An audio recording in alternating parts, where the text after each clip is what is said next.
Assalamualaikum warahmatullahi wabarakatuh. Perkenalkan, nama saya Fadhila Debi Marlita, program studi keperawatan S1 kelas 1A. Saya di sini akan menjelaskan beberapa materi. Yang pertama, ada bidang-bidang kesalahan dalam bahasa Indonesia. Yang kedua, efektivitas fungsi dalam bahasa Indonesia. Yang ketiga, psikologi kalimat. Yang keempat, ada penggunaan huruf dalam bahasa Indonesia. Yang kelima, ada penulisan angka akronim dan pemisahan kata. Yang keenam, ada penggunaan tanda baca. Dan yang terakhir, ada karya ilmiah. Yang pertama, saya akan menjelaskan tentang bidang-bidang kesalahan dalam bahasa Indonesia. Kesalahan bidang fonologi, yaitu kesalahan yang terjadi karena pembelajarannya dalam bentuk pengucapannya. Yang kedua, kesalahan bidang leksikal, yaitu kesalahan yang terjadi masuknya unsur-unsur leksikal atau satu ke dalam kalimat bahasa lain. Yang ketiga, ada kesalahan bidang morfologi, yaitu biasanya sering terjadi karena morfem-morfem tertentu yang adanya ditanggalkan atau diganti dengan morfem. Kesalahan bidang sintaksis, yaitu kesalahan bidang ini memungkinkan karena pengaruh B1 atau interlingual atau mungkin karena faktor B2, yaitu itu sendiri atau intralingual. Yang kedua, saya akan menjelaskan tentang efektivitas fungsi bahasa dalam kepemimpinan, yaitu fungsi informasi. Untuk penyampaian informasi ini bukan sekedar menyampaikan informasi apa adanya, melainkan harus memilah dan memilih informasi yang perlu disampaikan dan yang tidak perlu disampaikan. Yang kedua, ada fungsi ekspresif, yaitu bahasa yang digunakan untuk meluapkan atau menyampaikan ekspresi si pembicara dengan maksud tertentu. Yang ketiga, ada fungsi direktif, yaitu untuk menggerakkan atau memerintahkan orang lain untuk bekerja sama guna mencapai tujuan bersama. Yang keempat, ada fungsi estetis, yaitu untuk menarik perhatian pada dirinya yang biasanya tercermin dari pribadi yang serba indah dan menyenangkan. Yang terakhir, ada fungsi fatis.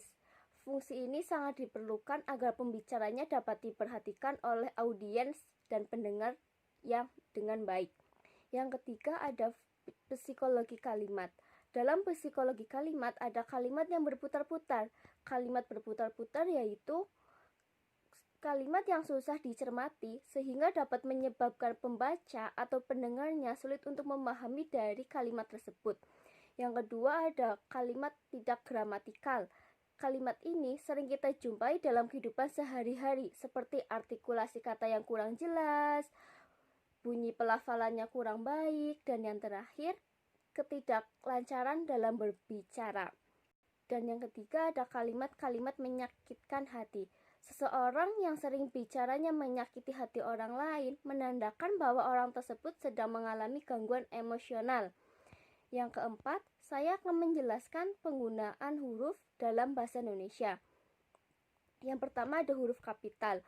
Huruf kapital sering kita jumpai pada awal kalimat, terus unsur nama orang, nama agama, kitab suci, Tuhan, dan kata ganti untuk Tuhan. Huruf kapital juga digunakan sebagai unsur nama gelar, kehormatan, keturunan, keagamaan, atau gelar akademik yang diikuti nama orang. Selain itu, huruf kapital juga dipakai sebagai huruf pertama nama tahun, bulan, hari, dan hari besar atau hari raya. Yang kedua, ada huruf miring. Biasanya huruf miring ini menuliskan judul buku, nama majalah, nama surat kabar yang dikutip dalam tulisan, termasuk daftar pustaka. Huruf miring ini juga dipakai untuk menegaskan atau mengkhususkan kata-kata yang penting. Contohnya bagian kata, kelompok kata dalam kalimat. Selain itu, huruf miring juga digunakan untuk menulis atau mengungkapkan dalam bahasa daerah atau bahasa asing. Yang kelima, saya akan menjelaskan tentang penulisan angka, akronim, dan pemisahan kata. Penulisan angka dan bilangan, yaitu angka digunakan dalam bahasa Indonesia adalah angka Arab atau angka Romawi. Bilangan adalah konsep matematika yang digunakan untuk mencacahkan dan pengukuran. Akronim sendiri yaitu kata-kata yang dipendekkan yang hasilnya untuk memendekkan membentuk sebuah kalimat yang indah. Dan yang terakhir ada pemisahan kata. Pemisahan kata adalah penggalan kata untuk mempermudah saat dibaca atau dieja, sehingga akan terdengar sangat enak saat diucapkan. Yang keenam, saya akan menjelaskan tentang penggunaan tanda titik dan koma dalam bahasa Indonesia. Yang pertama, tanda titik adalah tanda baca yang dipakai pada akhir kalimat pernyataan. Tanda titik ini dipakai untuk memisahkan angka jam, menit, detik yang menunjukkan waktu. Selain itu, tanda titik digunakan untuk memisahkan bilangan ribuan atau kalimat yang menunjukkan jumlah seperti uang. Dan yang terakhir ada tanda koma. Tanda koma dipakai di antara unsur-unsur atau suatu perincian dan pembilangan.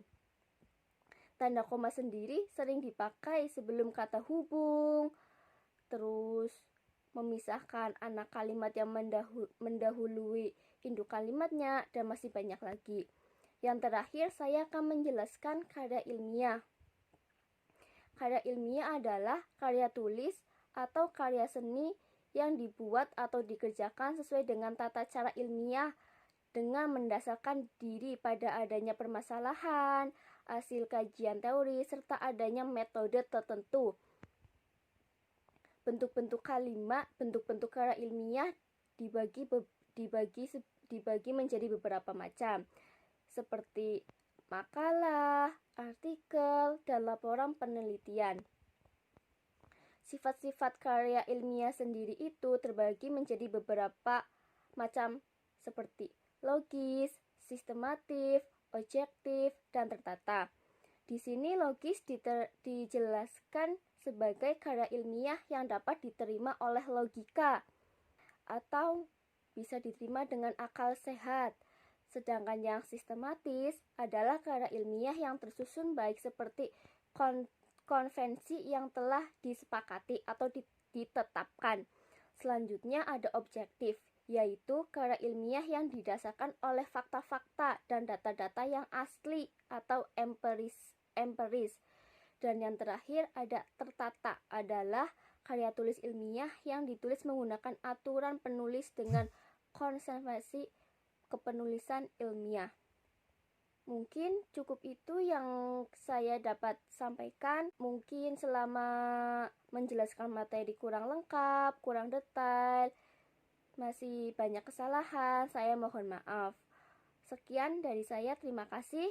Wabillahi taufiq wal hidayah. Wassalamualaikum warahmatullahi wabarakatuh.